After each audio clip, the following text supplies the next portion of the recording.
I was thinking about how the enemy is really scared right now. And you can see it. It's evident in the way we're seeing lashback.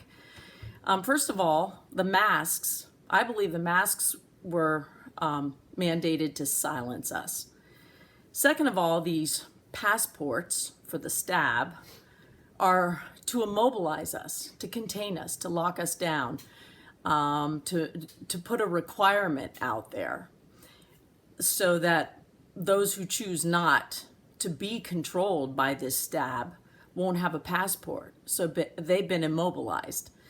Also, the ordinances that they're placing upon people, the ordinances not to convene, are to prevent people from assembling and coming together. The enemy wants us alienated. Together we're strong, divided we're weak. So the enemy wants to alienate everybody and lock them down. Also, children have been a target. As you know, in the last day move of God, the children are going to be used in a great way. And children have always been targeted either through abortion or through child sex trafficking, which is even more being revealed to us lately. And then each time we hear about another injustice or criminal activity, such as the FDA approving the stab, we find that there's another rat caught. Now, it's terrifying to us because we think, oh my goodness, they're getting away with this. But I really believe they're telling us this to expose their crimes. And by exposing the crimes, we don't always hear in the news that they've been arrested or they, quote, resign. But I found a video, and I really should post this in my description, but I found a video yesterday where a doctor is mentioning that the two leaders of the FDA, quote, resigned, unquote. So I wonder, is it possible that maybe they were arrested?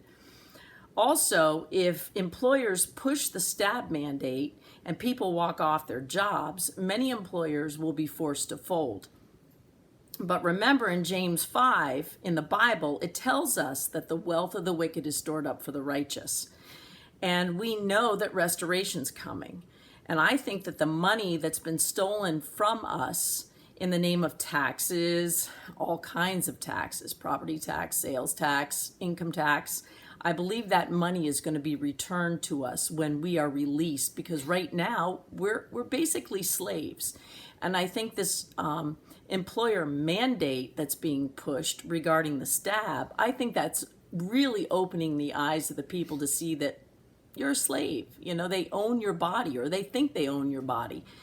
And people are like, no, you don't own my body. You own my time, for example, Monday through Friday, or whenever your work schedule is. But you don't own my body. So I think this is a wake-up call to people right now.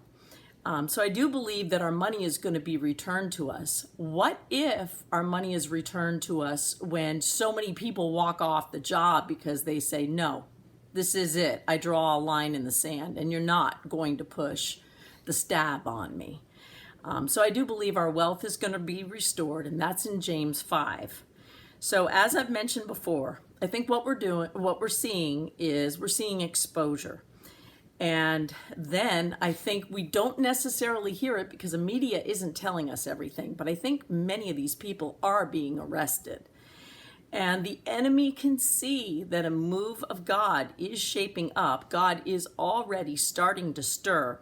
And what we're seeing is what the enemy is reporting to us. We're seeing in the media the perspective that the mainstream media is showing us. And I think we're getting ready to see the media come down too. I think that's in the not so distant future. So the enemy can see a move of God is beginning to break out, and he's trying to stop it, but he's not going to be able to.